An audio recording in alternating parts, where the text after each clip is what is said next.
Because it's Madonna, man. And last episode, we watched Madonna do some serious, amazing things with the bottle.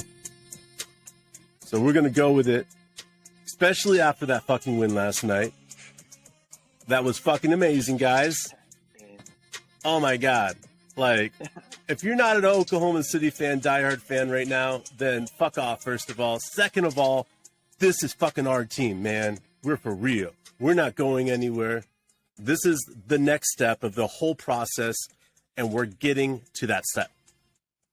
Bro, that was like, I don't know. I haven't been that excited about a basketball game in a while. It's kind of felt cool. Like, and usually when we're winning the last few years, like people are like, oh, they're missing someone. Yeah, obviously full strength teams are harder to beat. That's reality. But I don't know where the Mavs missing anybody.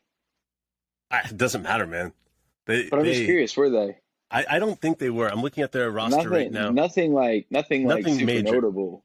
Yeah, I just kept thinking the whole game. I was like, man, we're doing this against a legit team. This isn't just some sort of down team. Like the Mavs are good, and Luka's in his prime. Like, he's so good. Like defense. Like holy shit, our defense was impeccable. I mean, obviously, Luka afterwards saying that Dort's definitely a top 3 NBA defender. Yeah, dude, that's why he just got a 50. Fucking bag. That's why he's got money, man. Dude, Luka should have had 50 last night. Like, if Dort wasn't guarding him, he would have had 50 because Dort made everything so hard in the fourth quarter. The easy shots were no longer easy for him because he was tired. Did you see? Okay, well, throughout the game, Luka's frustration was clear. Luka doesn't really hide his frustration. There was a play. But there was a play in the fourth quarter where it was the inbound, and Luka was just like Dort was right up on Luka. And Luka just like threw his hands up with like just this sheer, like he was just broken by it. He was worn the fuck out. Dort was like Velcro last night. Like you were saying in your text that he's brilliant at creating those offensive screen fouls. But man, it's because he's stuck to the motherfucker. Nobody gets any space. So when you're stuck that close, it's impossible to set an effective screen. Like it takes, basically Dort commits to realize if he's going to get screened, it's going to knock him out, like, or knock him over. It's going to lay him out. But dude, if you're going to do that, you better do it right. Because if you don't do it right in the NBA anymore, you're going to get caught. And Dort's going to be the one that shows that. And the way that he convinces the ref to blow that whistle is amazing. Because half of that time, there's barely any contact. Barely any contact. And he sells it every single time. And to me, it's just like, okay, like that was last night. What, 4 extra possessions that we got because of it? Yeah. You see, he gets those extra possessions, but I don't think he sells it like flop sell it. No, it's like, not a flop. There's contact made. There's real contact too. Like it's not just like it's in the knees, it's in the legs, and that's real contact that you really can like sell. So he might be hemming it up a bit, but man, he blew me. And then Baisley's defense on him too was really good. Baisley's coming into himself. Like I see who Baisley's gonna be, and like he's that power forward. Like he's not as tall, he's not necessarily a scorer, but he's strong. He's not afraid to D up any position. He's got this ability to finish in the basket. That's where you really see his power. Like when he gets up with 2 hands, that signature Baisley dunk coming like down the lane, he's one foot inside of the 3-point, or not 3-point line, the free throw line. Like, and 2-hand just goes up soaring. Like nobody even gets in his way. As soon as they see Bays has entered like his jump zone, every defender in the NBA gets the fuck out. Oh yeah. Like our guys are known for certain things, and it's becoming real. Like I want everybody to understand this. I'm saying this with all due respect to the other podcasts out there, but I listened to 4 or 5 other podcasts that were ready to give Baisley away for free. Yeah, like, man. We will take a late 2nd round draft pick for Baisley, and it's like, guys, don't give up on him. You know, that's what we've been preaching all the time on here. Baisley's worth keeping. He's special. He has a little it factor with him. And that's what was so special about last night is that, you know, I threw up those block shots that Baisley has, right? I think he's been averaging like 2 or 3 a game for the last few games. but the majority of those shot blocks are coming from the 3-point line. And then you look at his hustle stats, right? The contested threes, he's top 7 contested 3-point shots in the NBA. He's always there. His defense is completely shut down, and it was really the difference in the game last night. Let's go over the score real quickly and then talk about some of these players. But it was an overtime game. Isaiah Joe. Go ahead. I was just going to ask, did you say Mark might be jumping on? Oh, yeah. Guys, Mark might be jumping on here, by the way. At this point, he's shopping with his wife, and John and I wanted to get on and start this podcast because we were just hyped and ready to go. So he'll be jumping on in here in a minute. But, dude, let's just get into this. Last night, down 15 with 4 minutes left to go in the game. Not a lot. Like, what the fuck happened? Like, this is what happens. Let me tell you what happened. We wore them out. We wore them out so much that they had nothing left in the tank. And that's what our defense does every single night. And no lead is safe. If you're able to come back in 4 minutes, and we didn't score a bucket in the last minute, so we came back in 3 minutes. We scored 15 points in 3 minutes. Yeah. Or, I'm sorry. Crazy. 19 points in 3 minutes because they had 2 buckets. Guys, man, this team's ready.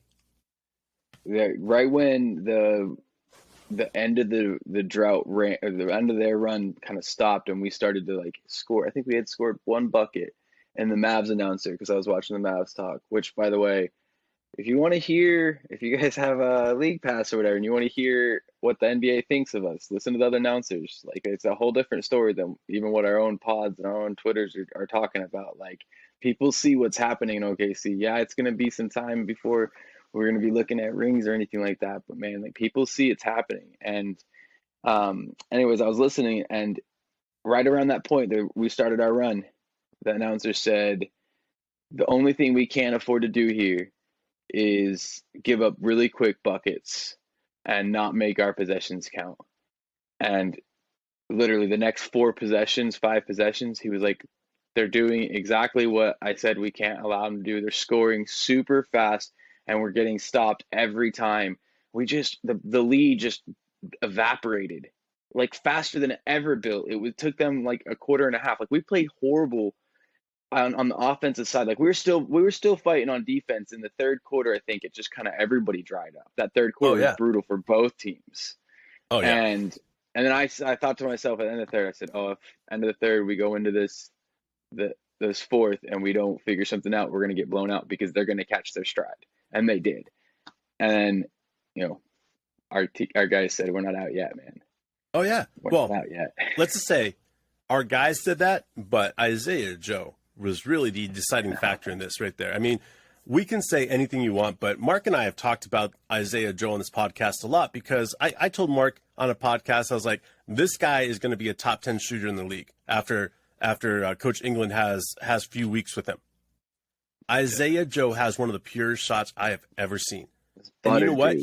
He plays so much bigger than he is. Like, how the living fuck did we get him for free? Yeah. Like, this young man is going to come out here and he's going to be a staple to this team for a very long time. It was a brilliant coaching move, and Daigneault said he didn't take a lot of credit for it. He tried to, like, hands off. Joe just stepped into the role, but like they were seeing we were getting open shots consistently in the third quarter, and nobody could hit them. Third and fourth quarter, we were getting the shots we wanted. If you watch our offense, we get the shots we want, and we really only take the shots thanks to Shea. Like, the defense is sliced all hell by the time we get the balls back out. Yep. And all of a sudden we got someone that could hit the shot. And I think Daigneault probably knew, hey, they say he can shoot. He didn't know much about him, whatever. He knew that they could say he could shoot, and he thought, let's put him in and see if he can pick up our offense. And it's a motion offense. Like, it's not, there's some twists and turns to our motion offense, but it's a motion offense. And we keep the ball rotating, and he fit right in, and he just hit the shots. And Shea's drive and kick to him, what was the one that tied it, right? Oh yeah. It was a drive and kick. He just caught and shot. Like, what, 11 seconds left or something like that, 14 seconds left. It was smooth as butter, man. It was incredible. And then overtime, he just kept going. He said, I want to play, coach. I want to play. I think you look at our top 10 guys, right? and you see all these guys putting in 20-plus minutes a game. And you're like, okay, Isaiah Joe's gotten cleanup minutes last couple of games, and then all of a sudden he gets 9 minutes. And what does he do in 9 minutes? Listen, he doesn't do it right away. He doesn't come out bombing threes right away. He comes out, gets part of this offense, running around, setting screens, playing hard defense. And guess what happened? He got rewarded. He got rewarded in a huge way last night. I'm 90% sure he scored most of his 15 points in a matter of 5 minutes. Yeah. And crazy. If you look, it's just insane, man. You can't say enough about this young man. They were subbing him out on defense at points and putting him back in for the three, because obviously we've got some really seasoned defenders like we need out there. Yeah, Kenny Hustle. We weren't hitting the shot, and we needed that shot. And like, to just on your first real appearance with the team to fall into that spot and really prove it and earn it that way, like, he'll take some time to be that staple. I think coach is really respectful of guys being there a while and earning their spots into places, and so like he'll start getting more and more burned, but you guarantee you're going to see him again. And man, this team develops. Like, that's what they do. Like, I know our fans, I know there are fans out there who are ready to move on Baisley, but like, don't sell out, guys. You can see from him, he's got a bit of a confidence issue. But like, if you haven't had a confidence issue at some point in your life, you're probably lying to everybody. Like, that's kind of the reality. Like, at some point or another, we all deal with that. And imagine being on a big scale and all of a sudden, having to deal with your confidence issue there. But he's developing. Like, he even looks more himself finally. He looks to understand who he is. He plays the game. He knows how to play.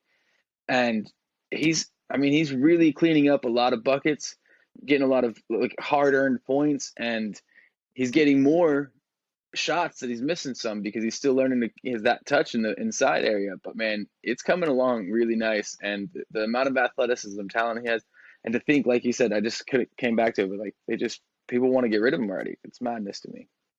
Yeah, it's why we've been educating people about Baisley and other guys on this team. It's simple. Baisley is not a guy that's going to average 15 points. Yeah, he had 15 points last night, but he's not going to average 15 points a game for the next few years. That's not his goal. The way he plays defense is why he's out on that court. It's simple as that. He's out there playing at a high level on defense, whether he's playing a guard, gets switched over to the guard. It goes back to that position. Baisley is one of the few guys that I've seen that can guard 1 through 5 on this team. Yeah. I mean, he just can. His footwork's good playing against the one guard, and we saw that with Luka last night. Yeah, Luka's a little bit bigger of a guard, but you see this comfortability of being able to go play Luka and then switching down and playing Christian Wood or whoever else he was supposed to switch out. Listen, Baisley needs to get a lot of credit here because of the way he played. His flush to the hole in the fourth quarter, and the one that he dunked and he pulled himself up on the rim, unbelievable shot. Unbelievable drive to the hole and slip. Everything else that he needs to do. He's doing it right now. He doesn't need to go out there and shoot up a bunch of shots. We shot 5 for 25 on three-pointers. That's 20%. Yet another time that we have barely shot, well, I say barely shot 20%. We shot 20%, but we got a win against the Clippers shooting 13% from three. Yeah. I think this is what's so powerful is that this is showing us we don't need to hit threes to win games. Now, yes, we needed threes last night because we had only hit 2 threes prior to Joe coming in the game. Yeah. That's it. I mean, we can say anything you want. Lou Dort hit his only 3 of the game in the first quarter, and then Kenny Hessel hit someplace in between the second and third. Yeah.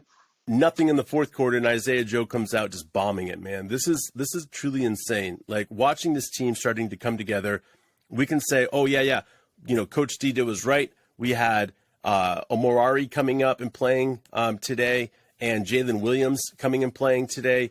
And we sent Osman Jang and Jalen Williams, Jay Will, to the G League to get minutes. Now, I believe that Jay Will got sent to that G League, one, because he has a massive body, right? You have to get that more tone to be able to play a lot of minutes in the NBA. So I think you have Jalen Williams going down to get more physique in his build, which is great. I mean, he could probably add 20 pounds of muscle and be good. And Osman Jang just needs the minutes right now. And we have other guys that are stepping up. Man, you can't. Yeah, you can't. This isn't a bad thing. We've done this before. We've seen this before. This is a Thunder. I mean, I guess it's the kind of whole NBA now, but like nothing to worry about with these guys going down. They're draft picks. They're here early. We're gonna give them some time, develop them. Minutes are everything, and any sport, just doing it. Yeah, I mean, if Chet were to come back this season, he would not start off in the NBA. He would start off with the G League and getting his minutes up, and that's how we're using our G League. That's special, and that's exactly what we're going to do all season. Yeah. So, and it's something Mark and I talked about is that Osman Jang is NBA ready. He has the NBA minutes ready to go, but he does need to figure out exactly. I mean, he needs to be out there 15 to 20 minutes a game. If he's not getting that burn right now, then he needs to be able to go play in the G League so he can continue with the system that they teach in the G League. It's the same system in the NBA, so it's helping him out. We saw it help out Poku. We've seen it help out Trey Mann. Other number of other players that no longer play with us went to the G League, and it's just part of it. And I was just really impressed, again, with the flow of everything. Omorari, two-way player. He was in the G League, played well, comes up here. I mean, when I say play well, you got practice and everything else like that going on. So we need to see this type of stuff from our guys. And again, seeing how the minutes were dispersed last night was pretty cool. You have leading Shea, 41, Lou Dort, 40. We have Aaron Wiggins, again, right in their top three people for minutes. He had 27. And then we had 26 Trey Mann, 26 Jalen Williams, J-Dub, 26 Baisley, and then we had 24 for Poku. This is great shit, man. Poku got in foul trouble. Lou Dort got in foul trouble. Trey Mann got in foul trouble. But it's hustle plays that we're getting in foul trouble. It's the physicality that everybody hates in the NBA except for us. You got to play that way, especially when you're undersized and you're dealing with guys. I mean, that's the thing about our team is they have to earn their spots. And when you have to earn your spots, it's different. Like, it's a whole different story. And the shooting's going to come. It's going to happen. Like, I believe that there's a good shot and a bad shot in the NBA. And once everybody's, getting proper shooting training, and they all are, the good shots come in the within the offense, and the bad shots try when you try to force it. And I think that every one of our shots, not everyone, occasionally, the two people we want to be trying to force it do try to force it. Sometimes Trey Mann and Shea try to force that three ball, but there are scorers right now. They're identified, in my opinion, as the two with our the most capability of scoring. So they're going to shoot. But the rest of the players, they're all shooting in the offense. Oh, yeah. And I think I looked, we're like 7th through 10th somewhere in possessions per game in the NBA. And that's because we're willing to take open shots within the offense. And sometimes that's a three ball. And if it doesn't go, it doesn't go. We're going to get another possession because we took that early enough to recycle. Yeah, and I think it's interesting because just before the game, we heard Michael Cage talk about that we were a top 5 defensive team. Plus, our turnover plus margin is the best in the NBA. We've had the most points off of turnovers in NBA. Like, this is stuff that we've been talking about and watching the team the last couple of years and watching them build and how they're going to play defense. I watched in that overtime and that end of that fourth quarter, guys. If you have time and you haven't seen it, somehow get a hold of it, because all you see is jerseys going crazy. I mean, bro, I've yet to see guys that motivated to play in a very, very long time, especially in the NBA. You see this in college ball where people are like, man, I want minutes. I don't care. But when you get to the NBA, people are like, oh, yeah, I'll give minutes if I want to. And it's like, boom, our guys are out there hustling, balls to the fucking wall. If there's a loose ball, we're there. Our defense, our trapping defense, our zone/man defense, dude, it is next level. Teams are really having a hard time with it. And especially when we lock down, there's nobody that can score on us. And like I said, Luka had a great night. But he would have had 50 if Dort wasn't there. Yeah. I don't think we've actually said enough about my man Shea here. We haven't said anything about Shea. We're getting fucking points. Let's just say that. Like, holy shit. One moment I was like, oh, he's going to get 40 tonight. Like, what if he gets 40 tonight and just like, hello, NBA. Like, you guys forget about me over here. Like, he's putting what is he at, 34 points average or 33 points average in the season I was now? about to pull that up as you're talking about it. I think he was Close. at 29 before he dropped 38. It was his fifth game. I don't know. He's got to be right up there. He's over 30 now. Like the guy is really coming a long ways. And to see everybody else that we're hyped about and talking about and praising 31. right now is 31 points. Yeah, like it's wild to me. Like, and it's all his drive. You know, he gets So this true. is his third season in the row so far to lead the NBA in drives. He sets the culture in our team as leading the NBA in drives. Every one of our players take after him and continue to do that same. Like this is Shea's game that we're all mastering and perfecting how to fit around. And if you don't see that, like you're missing it. People talk during the offseason about maybe it's time to move Shea. No, like the entire structure is built on the way Shea plays basketball. Because that, I mean, it's fundamentally correct. You should always try to get to the paint before you take a three. I mean, unless you're Steph Curry and the Warriors, by all means, do what you guys want. Like, but yeah, it's wild to see. We're figuring it out. Think about this for Shea. There's the top 4 players in the NBA about scoring in the lane. All right, you've got Giannis, you've got Joker, you've got third one Shea, fourth player Luka. All right, Jeez. That's the top 4 right there, guys. And I get it. It's only 6 games in the season, but that's the most exciting part right there. You know, like looking at Shea and understanding exactly what Shea's been able to do with his team and understanding where he's taking this team is truly phenomenal. Like looking what he did last night, he's the only player in the NBA that hasn't missed a free throw. Thank you to Steph Curry. You know, you're looking at his assists last night. He had 38 points. He had 1 block, 2 steals, 9 assists, 6 rebounds, 2 of which were offensive. 8 for 8 free throws, 0 for 2 and 3-pointers. Again, that's, you know, he's going to be hard on himself. But then he shot 55% from the field goal, 15 for 27. I can't get enough of what he does for this team and how he gets that hole and how he gets free throws and gets to the free throw line on a consistent basis where you feel like the NBA has been stopping, you know, this James Harden free throw line, you know, 40 attempts a game type thing. You got Shea stepping up and making it difficult. Like I saw at least 5 plays where Shea drove that he was fouled on and they called nothing last night. He doesn't get the respect he will in a couple of years. In a couple of years. Listen, at the end of the year, if he gets an all-star and he gets an all-NBA, which I think he should deserve by the end of the season if he's healthy, then yeah, he's going to get that respect where he goes to the lane, he gets fouled, and like Luka gets that respect. I felt like there was like 7 calls last night that I was really disappointed with. The one call that they overturned that broke my heart, but they did it right, was the Isaiah Joe charge in the 4th quarter.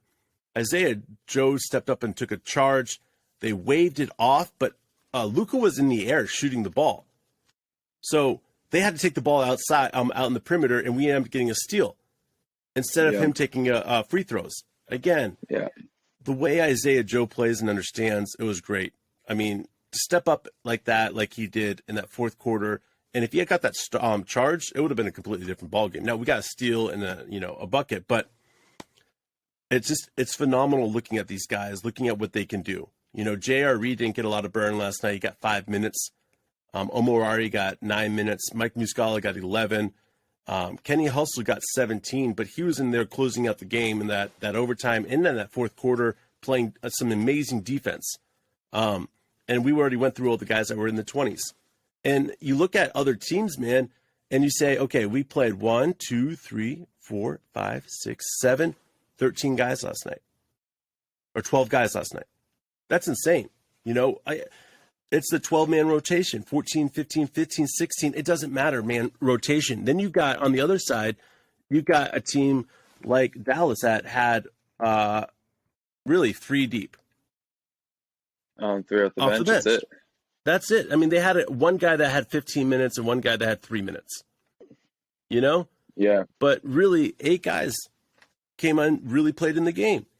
This is what we've been talking about for a long time, is that when you have this amount of guys, right? Yeah. And you look at these guys and all their starters, you know, you got Luka with 40 minutes. You've got Dorian Finley-Smith, 35. Reggie Bullock, 37. right? And then you look at our team and our guys, yes, we played a little bit more minutes with than they did. Shea got 41 and Dort got 40. But but you had to have them. exactly. They pulled out Luka at some point when they got some leads and they let him sit. To me, this is exactly what we're doing. And now next game, you'll see Shea not play as many minutes and Dort get a little bit less minutes. But it's that way that we bring in 12 guys off of our bench ready to play. And it doesn't matter if they get 5 minutes or 9 minutes like Isaiah Joe. They're ready to rock and go. Yeah. It's amazing, man. It's a different brand of basketball. It's something that basically we don't let people play their game. They want to settle into their game, and we're not willing to let them have that. And we're going to play our game. We're going to keep doing our thing and keep going to the basket. It's crazy. There's so many different moments that you just want to like go back and relive. Like I could watch the game again, except maybe skip the end of the third and start of the fourth. Well, that wasn't my favorite part. When we talked about the beginning of the season, and Mark and I were putting projections up of how many wins we would have through, 5, 6, 7, 12 games, whatever, right?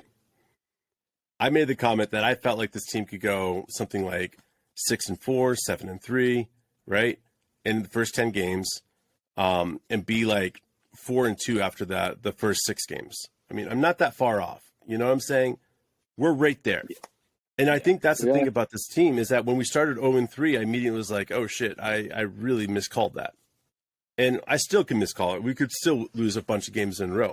But if you see the fight in the dogs, and I say the dogs in the most respect because these guys are hustling all out, ready to go. And it's like we let the dogs loose. You know what I'm saying? Like we literally said, go fucking get them. Fucking bite their necks out. Like do whatever it fucking takes to get this win. And those guys went out and they literally crushed everything. And it was just like, like, dude, that last 4 minutes of the game, man, I was 2 inches away from my fucking TV. What's that? I was watching on my phone, and it was insane. I was looking who we got the Magic on Wednesday. Yeah, our next game. I think so. I think we can handle the Magic. I was 2 inches away from my TV, man. I was 2 inches the last 4 minutes of the game, and I'm like, what the fuck's happening? What the fuck is happening? And like, it's one thing for to be a super fan and have a podcast and being out there and being like, I think this team could do something spectacular. And then it's all of a sudden another thing to see actually everything clicking. And it's like, did I expect this to happen this early in the season without Chet, without J-Dub up until today? Without some of our other main pieces because they've been out. Shea's been out a couple of games. Josh Giddey's been out. Guys, we're not full strength at all, even close. And this is what we're doing. Clippers aren't fucking chumps. Who was down other than Giddey last night? I can't remember.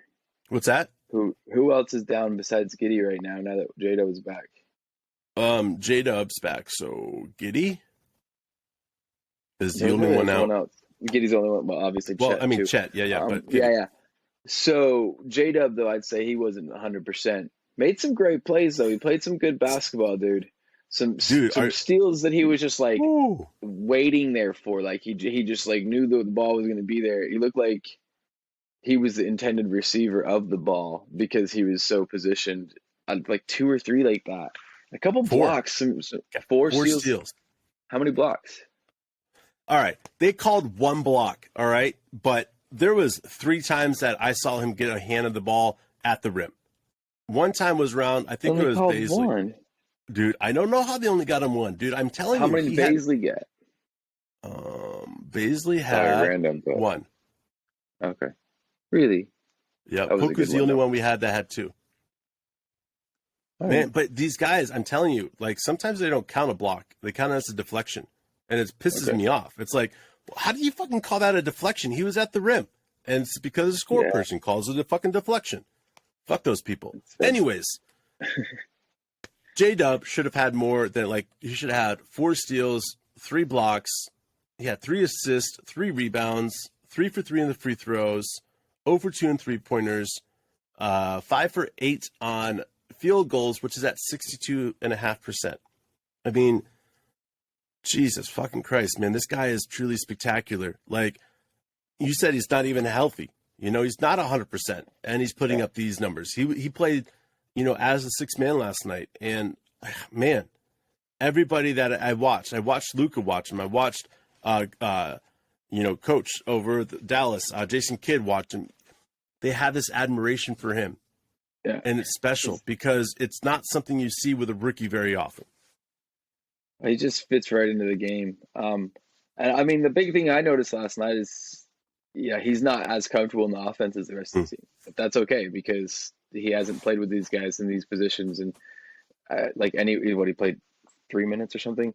But he is comfortable on the court, on the NBA court, with a very effective, strong team, and he didn't look lost or out of place or anything like that you see sometimes. And some guys come in with that confidence, man. Some guys need a couple years to build the confidence, and you work with them and you do that.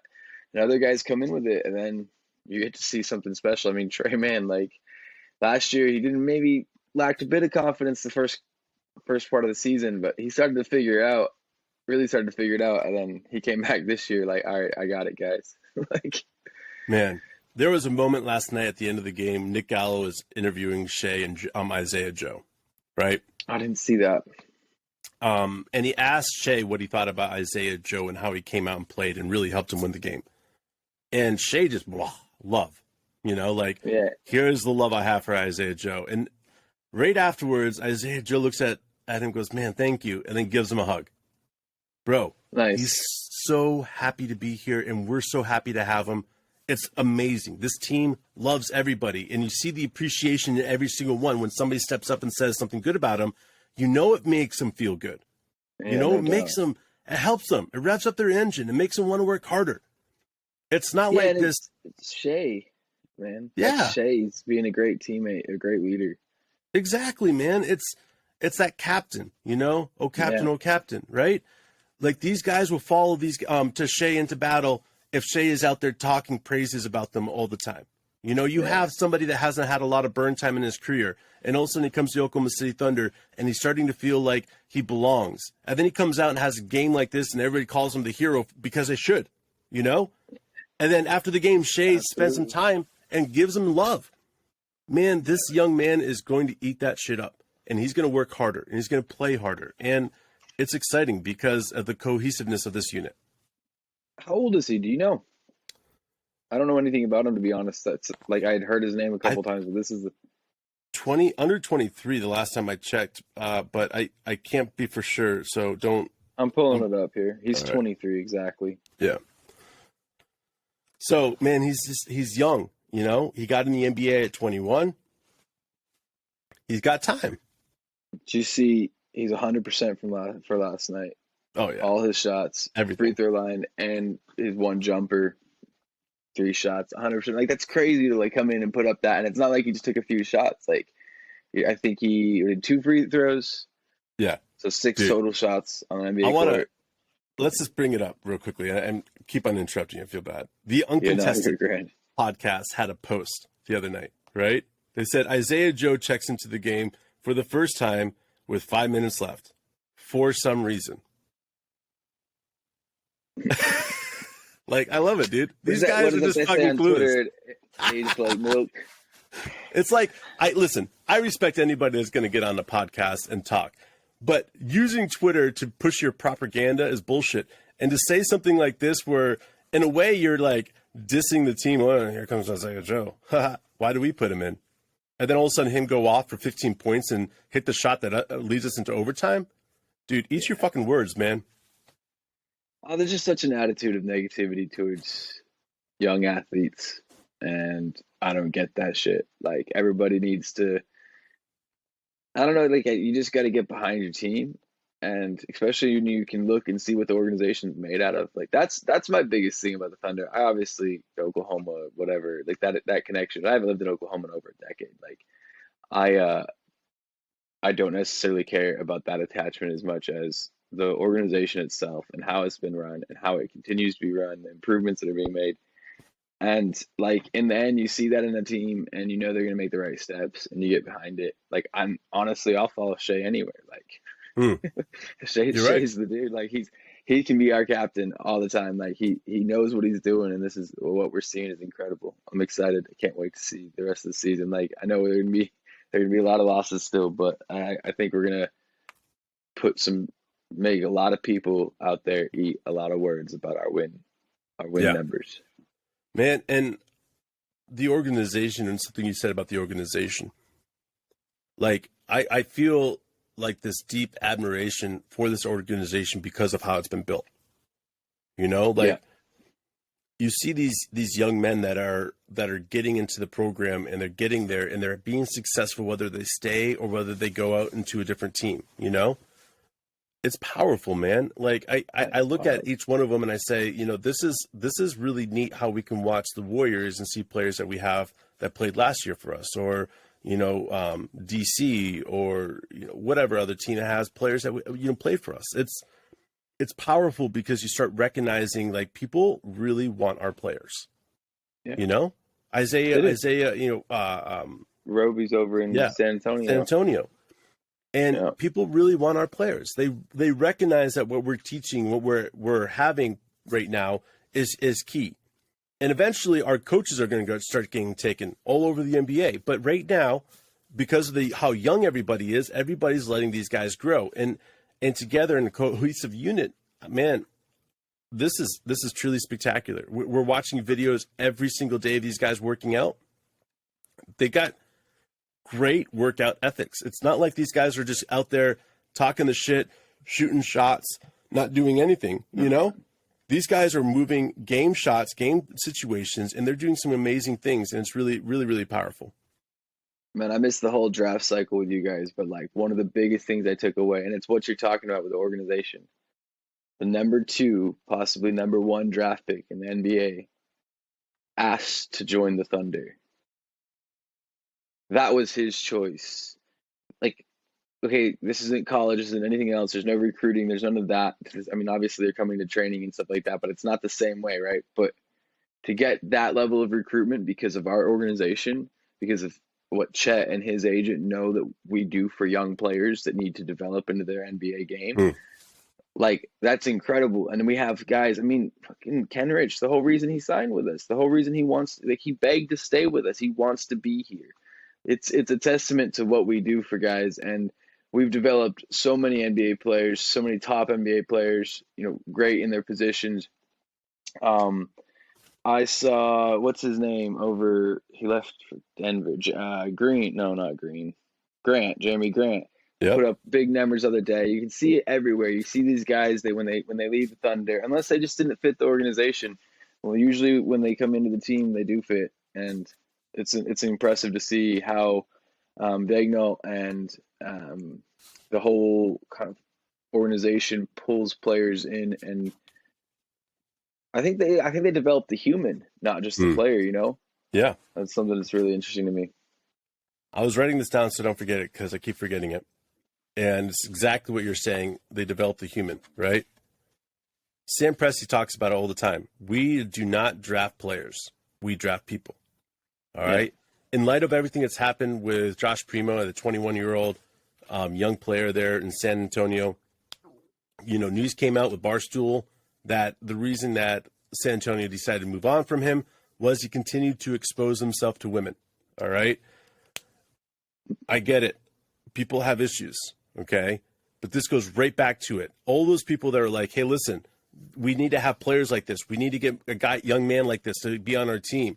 He's the right pick. And I looked at Josh Primo and I broke his game down. I loved what he was able to do for Alabama. But now understanding more, I feel like, again, we're sitting in a situation that Sam understands and you know, he listens to his staff and the people that do the research, and they understand they are drafting people, not players. And that's how we introduce him into the whole Oklahoma City Thunder way, is by that. And it's truly powerful. Unbelievable. It seems like a step up. I hope this doesn't come across wrong to anybody, but it seems like a step up in the way, the time period where we drafted the 3 of the bigger prima donnas in the NBA. You know, we drafted players based on their skill and their ability, and we drafted 3 really good fucking players. Like, but I mean, like, Russ is still my boy. I love Russ till it's over. But like, he's just, you know, all 3 of them, they had big attitudes, big personalities in a different sort of way. I feel like they're drafting professionals. They're building professionals. They're building guys who know how to deal with the media. Like every time I hear Shea speak to the media, he seems respectful as possible. He says what he needs to say. He shares his opinion, is very well articulated. You see that happening with all our guys. You see them all, being very positive with the media. And I think that it's just a culture, and it's impressive to me. I think you got to select players based on who they are, not just how they play. Oh yeah, no doubt. And I think that's why we're seeing a lot of young men in the NBA get in trouble for stupid shit. And you see the Oklahoma City Thunder, and it continues to, like we're watching these young men get better instead of spending time doing stupid shit. So great job by the organization. Great game last night, 117 to 111. Final OT, man. If you haven't seen it, I guarantee you can find stuff on YouTube, and especially all the plays. Guys, look up this. It's totally worth watching, totally worth listening to. Whatever you can do, the game was truly spectacular. We had a number of runs where we came back from double digits, being down double digits. And I'm telling you guys, it's the heart. These guys have heart. They have the desire to win. And that means, guess what? We're not tanking. And I still laugh every single time I get on Twitter. I still laugh when there's like, yes, we're 500. Imagine how good we're going to be with Chet and a top 3 pick from next year. And it's like, you guys don't understand. You guys just don't understand what this Oklahoma City Thunder team is trying to do. And that's why we have a really powerful listening base. Guys that believe what we're doing is right. And I don't know, man. I kind of sucks Mark wasn't able to get on when we're on tonight.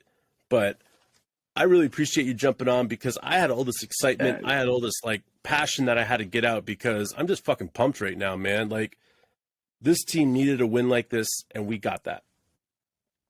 Yeah, absolutely. It's a big counter to what a lot of people are saying, and I think we're going to see a lot more of that this year. I think we're going to start proving it. I mean, the rest of the NBA's got to figure it out. All the sportscasters, all the announcers, they're all talking about it. So it's just a matter of time, bro. No doubt, man. And we'll be back tomorrow. Mark and I will be back tomorrow. John is going to be joining us on Wednesday, guys. So stay tuned for that. We're pumped to have him back being part of our show. So thanks again, guys. And we'll be back again tomorrow. We love you guys. Take it easy.